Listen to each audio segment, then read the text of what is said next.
martiria atau kesaksian. Martiria berasal dari kata Yunani marturion yang artinya kesaksian. Saksi adalah orang yang melihat atau mengetahui suatu kejadian. Karena mengetahui atau mengalami suatu kejadian, maka saksi mampu memberikan keterangan yang benar. Para rasul dipanggil Tuhan Yesus untuk menjadi saksi, mulai dari Yerusalem, Yudea, dan Samaria, bahkan sampai ke ujung bumi. Tetapi menjadi saksi Kristus bukan tanpa risiko. Yesus sendiri menjadi martir karena melaksanakan kehendak Allah Bapa untuk membebaskan dan menebus umat manusia. Martiria atau kesaksian dapat diwujudkan dengan hidup secara benar, selaras dengan kehendak Allah, bahkan rela mengorbankan diri sampai mati. Contoh martir yang rela mengorbankan diri dalam iman sampai mati adalah Santo Stefanus, Santo Tarsisius, dan perjalanan iman kita, baik suka maupun duka. Seperti pro diakon, diakon itu melayani, pro itu setuju, jadi setuju melayani, setuju untuk ditunjuk. Jadi saya mohon mungkin Mbak Weni berkenan untuk memberikan kesaksian tentang Bapak Ibu. Selamat malam saudara-saudara. Saya hendak menyampaikan sedikit saja karena saya juga masih baru. Saat ditunjuk menjadi prodiakon oleh lingkungan, saya sebenarnya sempat menolak. Kemudian pada saat itu ketua lingkungannya adalah Bu Eni. Saya disuruh matur sendiri sama Pak Mardi. Kalau mau menolak suruh bilang sendiri. Lalu saya ke Grianipun Pak Mardi, saya sampaikan saya itu kurangnya banyak Pak Mardi. Kemudian menurut saya prodiakon itu baiknya yang sudah ya mungkin nggak sepuh ya, mungkin sebaya parubaya, pokoknya sudah lebih dewasa, mungkin juga yang sudah berumah tangga, yang anak-anaknya mulai mentas gitu, karena mungkin lebih stabil, lebih bijaksana gitu. Saya banyak kurangnya, kasarnya juga banyak dosanya gitu Pak Wati. Kemudian Pak Wati saat itu menyampaikan, kan Mbak Wini itu tidak sendiri, masih ada bapak-bapak, ibu-ibu yang akan membantu, membimbing. Kalau kurang itu semua juga kurang, termasuk Mbah. Itu katanya, termasuk Mbah itu juga banyak kurangnya. Gitu, saya bersedia dengan segala kekurangan saya juga kan rasanya itu saya itu ingah-ingih gitu. Jadi kayaknya kok kurang pantas gitu ya saya menjadi prodiakon yang sepertinya saya lihat kan harus bijaksana, adem gitu. Ya itu kemudian setelah mulai berjalan ya saya juga belajar ya pelan-pelan, banyak kurang-kurangnya di sana sini, banyak kurang-kurangnya. Kemudian apalagi kalau misa pagi saya tuh tidak bisa bangun pagi, belajar bangun pagi karena misa pagi.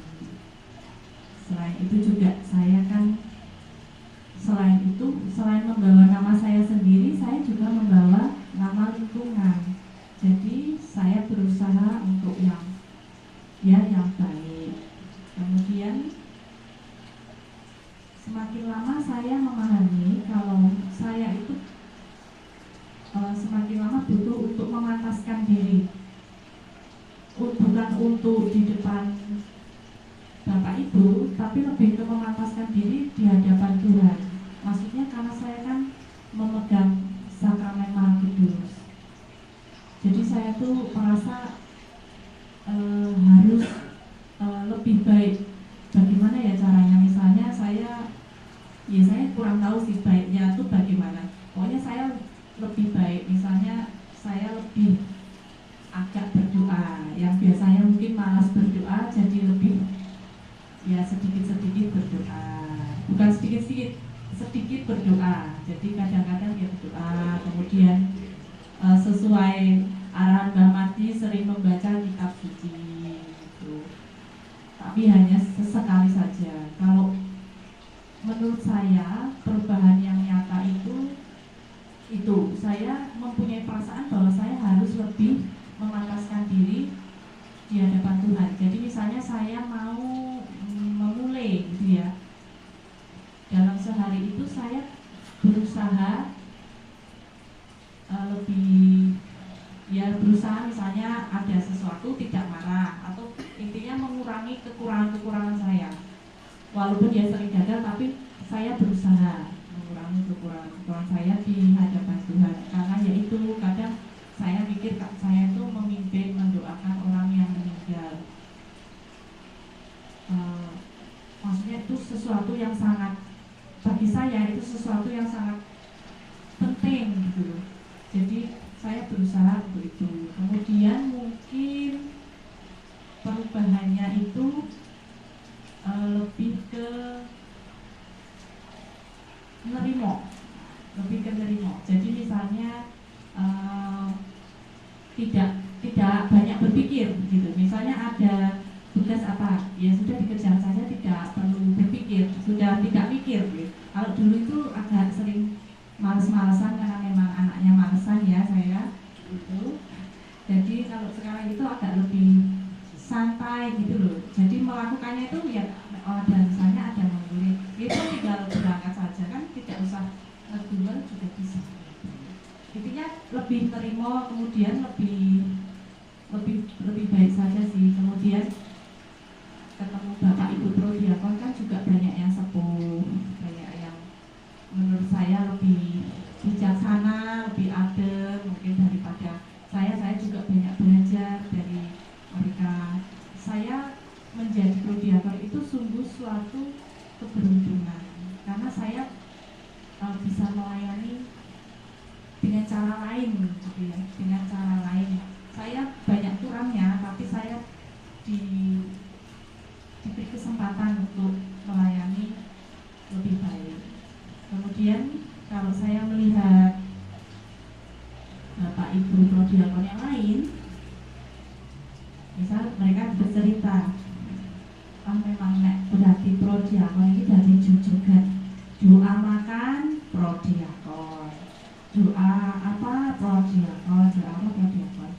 Lalu saya berarti tapi kalau di tempat saya nggak seperti itu, karena kalau di tempat kami itu semua bisa.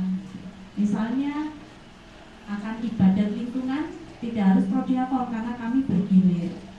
Dan Bapak Ibu prodiakon yang lain itu heran loh, ternyata mereka itu semua harus memimpin selalu kalau ada ibadat apapun. Sedangkan di lingkungan kita itu sungguh baik karena kita selalu dilatih untuk memimpin, untuk memberi dukungan, sehingga saya secara pribadi sungguh-sungguh sangat bersyukur di lingkungan kita ini. Ya memang benar, saya tidak berjalan sendiri. Saya juga cuma istilahnya melayani dalam bentuk lain, sama seperti Bapak Ibu dan adik-adik. Itu saja. Terima kasih Pak Joko. Supaya kita menjadi apa ya, cerdas. Jadi seperti dalam pertemuan malam hari ini kita bisa belajar olah rasa dan olah cipta, olah karsa. Artinya kita bisa belajar dari saudara kita yang sharing dengan pengalamannya. Saya bacakan penubuhan kitab suci yang diambil dari Kisah Para Rasul.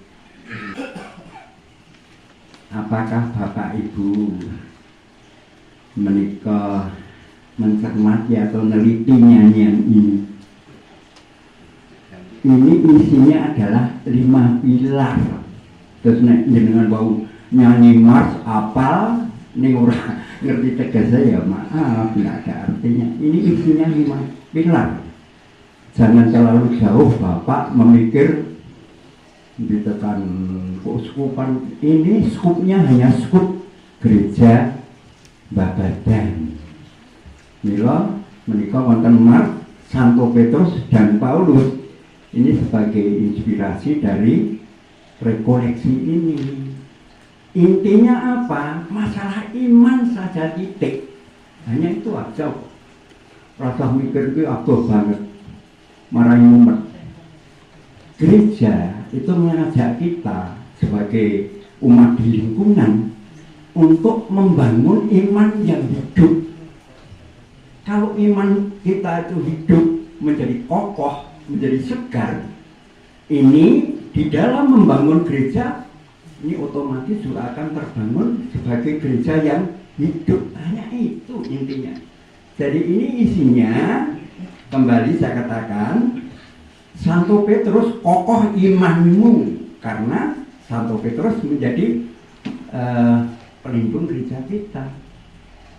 Nah, momentum Pesta Nama tahun 23 ini isinya ini membangun iman yang hidup bersama-sama. Maka di sini ada kata-kata menggandeng tangan membangun gereja. Kita itu tidak hanya membangun gereja saja atau lingkup gereja. Kok jadi ramen tadi? Banter banget. Banter banget, Pak. Banter banget orang. Ramadan banter sama orang ngantuk. Iki didik banget jaran. Ngomong apa gitu. Kita tidak hanya sekedar membangun gereja, tapi yang utama adalah membangun masyarakat. Dan ingat, iman yang kokoh, yang dilandasi oleh Yesus sendiri, artinya kita tunjukkan kepada masyarakat. Nah ini berbeda dong, ngerti kabeh. Di masyarakat, apa kita pantas menjadi seorang pengikut Kristus? Apakah kita pantas menjadi seorang anak Allah? Di masyarakat, agar masyarakat itu tersentuh hatinya, oh muridnya Yesus itu kaya ngono kae. Ngetikane ya do api-api, kelakuannya api-api, ora tau grene.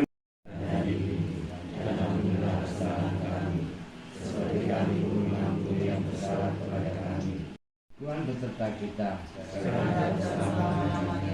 Semoga kita semua yang ada di sini, keluarga kita, selalu dinaungi berkat Allah yang Maha Kuasa, dalam nama Bapa dan Putra dan Roh Kudus. Amin.